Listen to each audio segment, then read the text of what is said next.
సకారా bird 1891లో ఆర్కియాలజిస్టులు ఈజిప్ట్లోని సకారాలో పాడీ men సమాధి దగ్గర తవ్వకాలు జరుపుతున్నారు. ఇక్కడ వాళ్ళు ఒక విచిత్రమైన పక్షుల విగ్రహాలని గుర్తించారు. దానిపైన చేసిన ప్రాథమిక రీసెర్చ్లో అది ఒక ప్రత్యేకమైన చెక్కతో తయారు చేయబడ్డాయని తెలిసింది.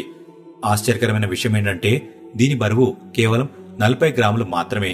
దాని రెక్కలు 7 ఇంచుల వరకు పొడవున్నాయి. ఇది 200 BC కాలం నాటికి సంబంధించిందని తెలిసింది. ఆర్కియాలజిస్టులు వీటిని కనిపెట్టిన సమయంలో ఎవరు కూడా వీటి గురించి అంతగా చర్చలు జరపలేదు. అందుకే ఈ పక్షి బొమ్మలని ఎక్కడ కనిపెట్టారు, ఎవరు కనిపెట్టారనే సమాచారం ఎక్కడా స్పష్టంగా లేదు. చాలా మంది ఇది ప్రాచీన కాలంకి చెందిన గ్లైడర్ అని చెప్తున్నారు. కొంతమంది ఏమో ఇది ఒక ఎగిరే వస్తువని, ఆ కాలంలో దీన్ని ఒక ప్రోటోటైప్ లాగా ఉపయోగించి డైనమిక్స్ టెస్టులు నిర్వహించారని చెప్తున్నారు. వాళ్లు దీన్ని ప్రాచీన కాలంలో ఏరోడైనమిక్స్ ఉందని నిరూపించడానికి సాక్ష్యంగా చెప్తున్నారు. ఒక్కసారి ఈ పక్షిని సరిగ్గా చూస్తే వాళ్లు చెప్పింది నిజమేమో అనిపిస్తుంది. ఎందుకంటే ఇది చూడడానికి ఒక మోడర్న్ ఏరోప్లేన్ లాగా ఉంటుంది. దీని తోక కూడా సాధారణ పక్షుల్లాగా కాకుండా ఏరోప్లేన్ లాగా ఉంది. డౌజర్ ఒక ఈజిప్ట్ ఆర్కియాలజిస్ట్.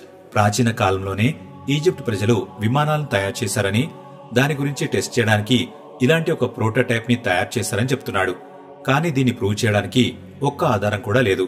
ఇది చిన్నపిల్లలు ఆడుకోవడానికి తయారు చేసిన ఆట వస్తువా, లేదా ఇది నిజంగానే ఎగరగలిగే ప్రోటోటైప్ అనే విషయం ఈ రోజుకి ఒక ప్రశ్నగానే మిగిలిపోయింది.